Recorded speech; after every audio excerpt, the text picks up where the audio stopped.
ഈശോ മിശിഹായിക്ക് സ്തുതിയായിരിക്കട്ടെ. ഈശോ മിശിഹായിൽ സ്നേഹിക്കപ്പെടുന്നവരെ, വിശുദ്ധ മത്തായി അറിയിച്ച സുവിശേഷം 18-ാം അധ്യായം 1 മുതൽ 5 വരെയുള്ള തിരുവചന ഭാഗങ്ങളിലൂടെ നാം സഞ്ചരിക്കുമ്പോൾ ഈശോയുടെ ശിഷ്യന്മാർ ഈശോയുടെ അടുത്ത് വന്ന് ചോദിക്കുകയാണ്, സ്വർഗരാജ്യത്തിലെ വലിയവൻ ആരാണ്? വലിയവൻ ആരാണ് എന്നൊരു ചോദ്യം. അത് ആത്മീയ തലത്തിലാണെങ്കിലും ഭൗതിക തലത്തിലാണെങ്കിലും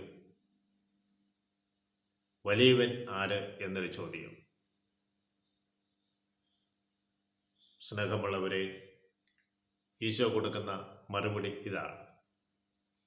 ഒരു ശിശുവിനെ അവരുടെ മധ്യയെ വിളിച്ചു നിർത്തി, എന്നിട്ട് പറഞ്ഞു, മാനസാന്തരപ്പെട്ട് ശിശുക്കളെ പോലെ ആകുന്നില്ലെങ്കിൽ നിങ്ങളാരും സ്വർഗരാജ്യത്തിൽ പ്രവേശിക്കുകയില്ല.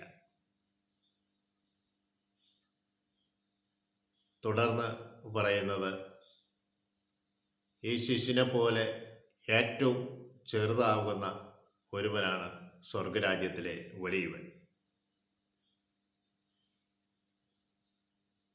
ഈ ശിശുവിനെ എൻ്റെ നാമത്തിൽ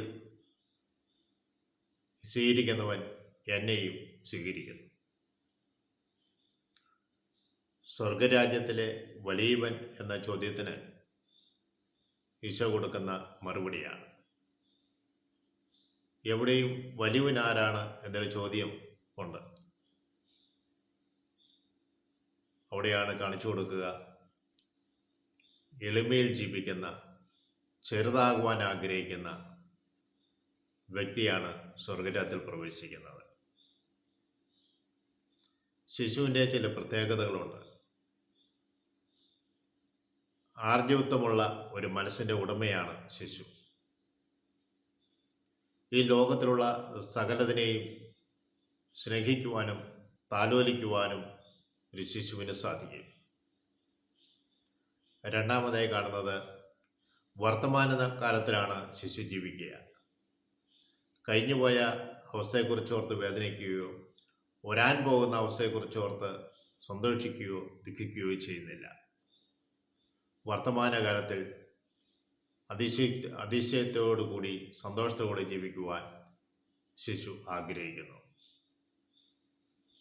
മൂന്നാമത്, അവൻ എല്ലാവരെയും ആശ്രയിക്കും. വലിപ്പച്ചെറുപ്പം കൂടാതെ ആരിലും ആശ്രയ മനോഭാവമുണ്ട്.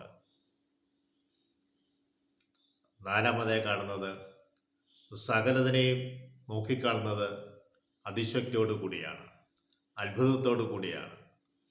അവയെല്ലാം പുതിയ പുതിയ കാര്യങ്ങളാണ്. അഞ്ചാമതായി നമ്മൾ ശ്രദ്ധിക്കുമ്പോൾ പല കാര്യങ്ങൾ അറിയുവാനുള്ള വ്യഗ്രതയുണ്ട്.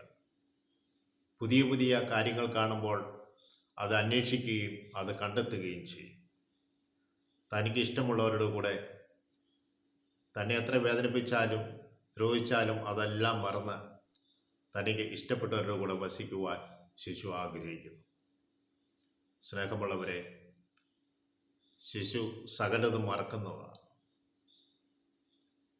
അതിനെക്കുറിച്ചും ആകുലതകളില്ല. പുതിയ കാര്യങ്ങൾ നോക്കിക്കാണുകയും അത് മനസ്സിലാക്കുകയും അതിൽ ജീവിക്കുകയും ചെയ്യാൻ ആ ശിശു ആഗ്രഹിക്കുന്നു. ശിശു എന്ന് പറയുമ്പോൾ നമ്മൾക്കും ഈ കാര്യങ്ങൾ ഉണ്ടാകണമെന്ന് ഈശോ നമ്മളെ ഓർമ്മിപ്പിക്കുകയാണ്. അങ്ങനെയുള്ളവരാണ് സ്വർഗരാജ്യത്തിൽ പ്രവേശിക്കുക. ഈ തിരുവചനം നമ്മൾക്ക് പ്രകാശം നൽകട്ടെ, നമ്മുടെ ഹൃദയത്തെ ജ്വലിപ്പിക്കട്ടെ.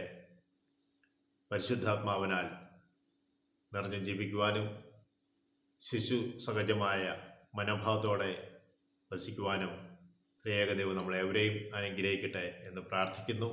ആമേൻ.